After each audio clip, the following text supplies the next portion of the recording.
প্রতিদিনের তুলনায় আজকের দিনটা জানো তো একটু হলেও স্পেশাল আমার কাছে।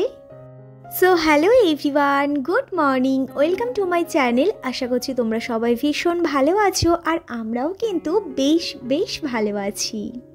আজ হলো রবিবার, ঘড়িতে এখন বাজেই সকাল 7:30। ভিডিও শুরুতেই আমি তোমাদেরকে বললাম না আজকের দিনটা একটু হলেও স্পেশাল, তার কারণ আজকের হলো রাধা অষ্টমী। আমি তো এই পুজোর উপোস এটা প্রথমবার করছি। জন্মাষ্টমী আমি প্রথমবারই করেছি আর রাধা অষ্টমী কিন্তু এটা আমি প্রথমবারই করছি। আর জানো, আমি অনেকের মুখে শুনেছি, মানে যারা জন্মাষ্টমী করে তারাই আর কি বলেছে যে জন্মাষ্টমী করলে অবশ্যই করে নাকি তাকে রাধাষ্টমীও করতে হয়। তো সেই মতো আজকেও আমি রাধাষ্টমীর উপোস রেখেছি, আজকে যেহেতু রাধাষ্টমী। আর আমার হাতে যে কাপটা দেখছো, এই কাপের মধ্যে রয়েছে চা, বাট এটা আমি খাবো না, নিয়ে এসছি আমি ওর জন্য। এখনও ঘুম থেকে ওঠেনি, 7:30 মতো বাজে। ও আজকের একটু তাড়াতাড়ি বেরোবে বলেছে, কিন্তু কখন উঠবে আমি তাও জানি না। সে যাই হোক, অনেকবার ডাকার পর চাটা খেয়ে গেল এখন বাথরুমে স্নান করতে, আর আমি এখন ভাবলাম বিছানাটা গুছিয়ে ফেলি। ও বেরিয়ে গেলে তারপর আমি স্নান করে যাব ঠাকুর ঘরে। আর ঠাকুর ঘরে গেলে পরে অনেক কাজ রয়েছে, প্রসাদ বানাতে হবে, তো তারপর আর কি সমস্ত কিছু গুছিয়ে তারপর তো পুজোটা করতে হবে। তো সেজন্য অনেক কাজ রয়েছে, কখন বিছানা গোছানোর সুযোগ পাবো তার নেই ঠিক। সেই জন্য করে ভাবলাম যে বিছানাটা গুছিয়ে নিই। ও যতক্ষণে স্নান করছে ততক্ষণে আমার বিছানা গুছিয়ে ঘর মুছে ঝাড় দিয়ে একেবারে সব কিছু কমপ্লিট হয়ে যাবে। তো ও বেরিয়ে যাবার পর আমি সাথেই আর কি স্নান করতে চলে গেছিলাম। তো স্নান করে এই যে সুন্দর করে শাড়ি পরে নিয়েছি। এই যে শাড়িটা দেখছো, এই শাড়িটা আমি আজকের প্রথম পরলাম। নতুন শাড়ি তো, পরতে এতটাই প্রবলেম হচ্ছিল, কিছুতেই আমি কুচি করতে পারছিলাম না। 2-3 বার খুলে তারপর আর কি ঠিকঠাক মতো করে কুচিটা করতে পেরেছি। তাও বোধহয় আরেকটু সুন্দর হলে হয়তো হতো, যাই হোক মানে হয়েছে। তো দেখো শাড়িটা পরে নিচে চলে এসেছি। আর আজকে না বাপি আমাকে অনেক কাজে হেল্প করে দিয়েছে। সকাল থেকে ঠাকুরের যে বাসনপত্রে আমি প্রসাদ বানাবো, তো সেই বাসনপত্রগুলো সব মাজা ধোয়া করে দিয়েছে, তার সাথে তালের শাঁসও বের করে দিয়েছে। আজকে দেখছিলাম, মানে আজকে না 2 দিন আগে দেখেছি গাছে একটা পাকা পিয়ারা ছিল, আর তার সাথে না একটা বেশ বড় ডাসা পিয়ারা রয়েছে। ভেবেছি যে রাধাষ্টমীর দিনকে এই দুটো পিয়ারা আমি পেরে নেব। মানে পাকা পিয়ারা আমি তো একেবারেই পছন্দ করি না, মানে এর স্মেলটাই আমি নিতে পারি না গো। তো সেই জন্য করে না এই পাকা পিয়ারা থেকে আমি দূরে থাকি, কিন্তু পাকা পিয়ারা খাওয়া না ভীষণ ভালো আর কি। বাপি তো প্রতিদিনই খাই। তো সে যাই হোক, আমি এই যে ঠাকুর ঘরে চলে এসেছি। আর ঠাকুর ঘরে এই যে আমার পাশে যে বাসনপত্রগুলো দেখছো, এই সমস্ত বাসনপত্র কিন্তু বাপি মাজা ধোয়া করে দিয়েছে। মানে কদিন আগেই তো জন্মাষ্টমীর পুজো গেল, তখন পরিষ্কার করে মাজা ধোয়া করে রাখা হয়েছিল, তাও একটু আর কি মাজতে হতো। তো সেরকমভাবে বাপি মাজা ধোয়া করে এই যে এখানে রেখে দিয়েছে। তালের শাঁসও বের করে ঢাকা চাপা দিয়ে রেখে দিয়েছে। আমি ঠাকুর ঘরে চলে এসেছি, এসে একটু চন্দন বেটে নিলাম, সমস্ত ফুলে চন্দন লাগিয়ে নিলাম। আর আজকে না গাছে প্রচুর ফুল ফুটেছে জানো। আর আমাদের ওই একটা গাছ রয়েছে, সেটা একটু মানে লম্বা হয়ে গেছে, কিন্তু ফুলগুলো পাড়াও ভীষণ চাপের। একটা আকশি নিয়ে আজকের ফুলগুলো আমি সব পেরেছি। আর এখানে দেখো আমি সমস্ত কিছু রেডি করে নিয়েছি। মালপোয়া বানাবো অল্প একটু আর কি, তো ব্যাটারটা রেডি করেছি। লুচি বানানোর জন্য ময়দাও রেডি করে নিয়েছি। আর এখানে তালের বড়া বানানোর জন্য এটারও ব্যাটার আমি রেডি করে নিয়েছি।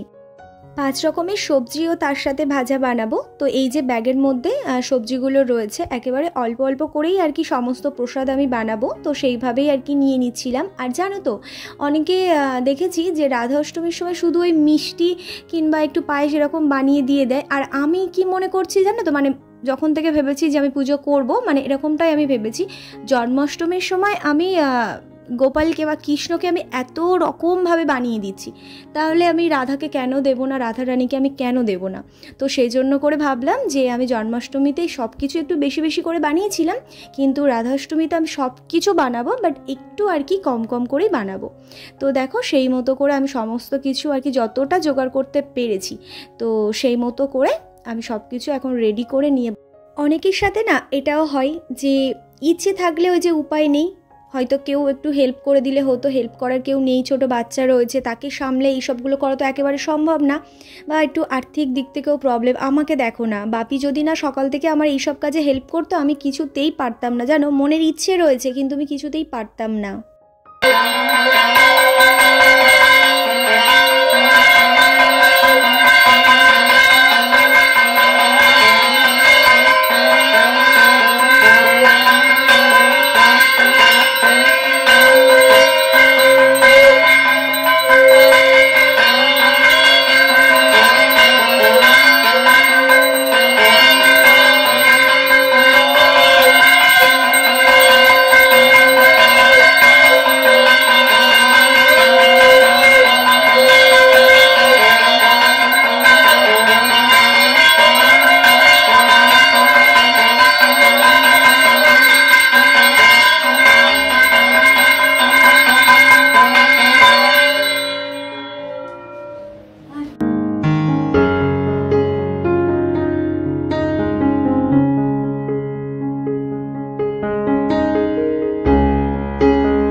যতটা পেরেছি রাধারানীকে আমি সেই সব প্রসাদ বানিয়ে নিবেদন করেছি, করে নিজের মনের মতো করে না পুজোটা করেছি জানো।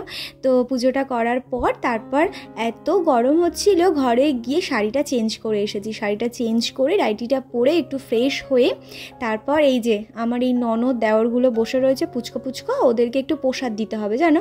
তো ওই জন্য করে ওদেরকে প্রসাদ দেব। তারপর এই যে সমস্ত প্রসাদগুলো কন্টেনারে তুলবো, তারপর আমি একটু খেয়ে জল খাবো। তো এই যে ওদেরকে এখন দেখো কি দুষ্টুমিটা না করছে, দেখো এক জায়গায় বসতে বলেছি বসবে তো না, উল্টে দেখো সোফার মধ্যে লাফালাফি শুরু করে দিয়েছে। ওরা যখন আমাকে দেখতে পায় তখন তো অবশ্যই আসবে, আর আসার পর না আমার ভীষণ ভয় লাগে, মানে ওদেরকে দেখে এত দুষ্টুমি করে, মানে কে কাকে ধাক্কা দিয়ে দেয়, কে কাকে মারে, মানে এটা সারাক্ষণ বলতেই থাকি এই চুপ করে বস, চুপ করে দাঁড়া, কথা বলবো না কিন্তু তোদের সাথে এরকম দুষ্টুমি করলে, মানে এরকম বলে বলে ওদেরকে আর কি যতক্ষণ থাকে রাখি। তারপর দেখি যে খুব দুষ্টুমি করছে, আমি আর নিজে সামলাতে পারছি না, তখন বলি যে মানে এখন বাড়ি যা, একটু পরে ডাকবো, আমি স্নান করবো খাবো, মানে এরকম বলে না ওদেরকে বাড়ি পাঠাই। ভীষণ দুষ্টুমি করে জানো। আর আমি জানো তো ওই উপোস করার পর যে কি খাবো, মানে এরকম কোনো খাবার আমি বানাইনি বা মাকেও আমি বলিনি বানানোর জন্য। তো যে প্রসাদ ছিল তো সেই প্রসাদ আর কি ঘরে নিয়ে এসেছি, মানে একটা শশা, একটা তার সাথে নেশপাতি কেটেছিলাম, আর এখানে 2 পিস লুচি, আর তার সাথে ওই গাটি কচু আলুর যে তরকারিটা বানিয়েছিলাম রাধারানীর জন্য, তো সেই একটু আর কি নিয়ে এসেছিলাম। তো নিয়ে এসে মানে খেয়েছি। তো তরকারিটা আমি টেস্ট না করেই তো বানিয়েছি, আন্দাজে অল্প একটু সন্ধুক লবণ দিয়েছিলাম, বাট একটু লবণটা কম হয়েছিল, কিন্তু খেতে না মানে দারুণ হয়েছিল। তো যে শাড়িটা পরেছিলাম সেই শাড়িটা একটু আর কি মেলে দিলাম। আর আজকে আমাদের বাড়িতে হবে ওই তালের বড়া। তো যে 2টো তাল, মানে 2টো তাল বলছি, একটা বড় তাল ওই বাড়ি থেকে মা পাঠিয়ে দিয়েছে কাকার দিয়ে, তো একটা আঠি বাপি ওই তালের শ্বাস বের করে দিয়েছিল, ঠাকুরের আর কি প্রসাদ বানিয়েছি, আর 2টো মতো আঠি ছিল, তো সেই 2টো মা আর কি শ্বাস বের করে নিয়েছে, নিয়ে যে আমি এখন ওই যে ব্যাটারটা ওটা রেডি করতে বসেছি। আর এখানে আমি মার বাপি 3জন মিলেই বসেছিলাম, আর 3জন মিলে যা গল্প করছিলাম, তো এই মুহূর্তে আমার মনে পড়ছে না, কিন্তু কোনো একটা বিষয় হাসির একটা কোনো কথা নিয়ে মানে বলছিলাম আর কি, তার জন্য এরকম আর কি সবাই মিলে হাসছিলাম। তো সে যাই হোক, এই যে আমার ব্যাটারটা একেবারে রেডি হয়ে গেছে, আর এটা যত সুন্দর করে আর কি মাখবো ততই আর কি তালের যে বড়া বা ফুরুলি যেটাই আর কি বলো না কেন বেশ আর কি নরম আর খেতেও খুব সুন্দর হয়। তো এর মধ্যে না একটু নারকেল দিলে পরে বেশ ভালো লাগতো, বাট আমি না নারকেল দেবো না, শুধু ওই তালের শাঁস, চিনি আর অল্প একটু আর কি আখের গুড়, আর তার সাথে অ্যাড করব ওই সুজি।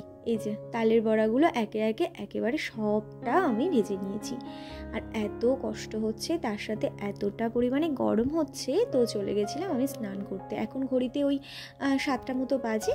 তো স্নান টান করে এখন একেবারে ফ্রেশ হয়ে যাবো একটু ঘরে। তো বসে রেস্ট নেব বলে ঠিক করেছি, কিন্তু না, আমার এখন ভিডিও এডিট করতে হবে। এইভাবে দীর্ঘশ্বাস নেওয়ার কারণ দাঁড়াও তোমাদেরকে বলছি। এখন ঘড়িতে বাজে 1 সেকেন্ড, এখন ঘড়িতে বাজে 7:35।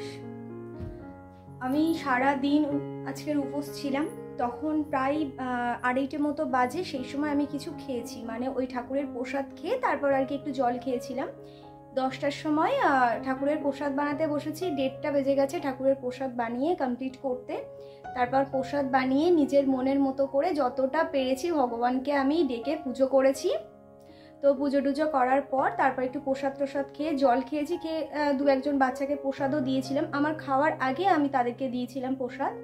তো তারপর ঘরে এসে জানো তো একটু শুয়ে পড়েছিলাম, একটু শুয়ে মানে শুয়ে শুয়ে ভিডিও এডিট করছিলাম আর কি। তো ভিডিও এডিট করতে করতে না আমি একটুখানি ঘুমিয়ে গেছি, জাস্ট ওই 5 মিনিট। তো তারপর দেখলাম যে ছাদের দরজাটা কেউ দুম করে, মানে ছাদের দরজাটা কেউ এমনভাবে এসে খুলেছে, আমি না মানে ঘুম ভেঙে গেছে, মানে দরজা বন্ধই ছিল বাট তাও ওই আওয়াজে আমার ঘুম ভেঙে গেছে, মানে আচমকা ঘুমিয়ে পড়েছি তো সেই জন্যই আর কি। তো তারপর দেখলাম যে বাপি এসেছিল, জামা কাপড় তুলছিল আর কি। তো তারপর ওই 5:30টার সময় আমি চলে গেছি নিচে। তো নিচে গিয়ে তালের বড়া বানিয়েছি। মানে ওই বাড়ি থেকে একটা তাল পাঠিয়েছে, বেশ বড় তাল। একটা আঁটি নিয়ে ঠাকুরের প্রসাদ বানিয়েছি, আর দুটো আঁটি ছিল, তো সেই দুটো আঁটি মা আর কি তালের শ্বাসগুলো বের করে রেখেছিল। আমি আবার গেলাম, গিয়ে মাখলাম, মেখে তালের বড়া বানিয়ে এই সবে মানে 7:35 বাজে একেবারে স্নান টান করে উপরে এসেছি। এত গরম হচ্ছে, ফ্যানের হাওয়া মানে ঘাম জড়িয়ে যাবে, কিন্তু ওই যে একেবারে ঘেমে গেছিলাম না যখন তালের বড়া বানাচ্ছিলাম, তো সেই ঘাম নিয়ে আমি সারা রাত ঘুমাতে পারবো না, সেই জন্য আমি একেবারে স্নান করে নিয়েছি। স্নান করে ফ্রেশ হয়ে জামা কাপড় মেলে এই যে একটু ঘরে আসলাম। এখনও কিন্তু আমার কাজ শেষ হয়নি, এখনও আমার কাজ রয়েছে। যে শাড়িটা দুপুরবেলায় পরেছিলাম, তো সেই শাড়িটা একটু রোদ্দুরে দিয়েছিলাম, এখন পাট করে আলমারি তুলে রাখবো। জাস্ট একটুখানি পরেছিলাম, তো বেকার ধুয়ে কি করব নতুন শাড়ি, তো সেজন্য করে ভাবছি যে পাট করে আলমারির মধ্যে তুলে রেখে দেবো। দাঁড়াও তোমাদেরকে দেখাচ্ছি শাড়িটার কি অবস্থা করে রেখেছি।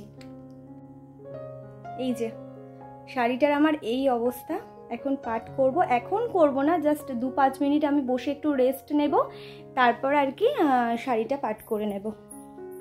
শাড়িটা যখন আমি নিয়েছিলাম মানে মাই আর কি দিয়েছিল, তো তখন না তেমন একটা মানে ভালো লাগছিল না, কিন্তু এখন দেখছি শাড়িটা বেশ সুন্দর, পরেও কিন্তু বেশ আমার ভালোও লাগছিল।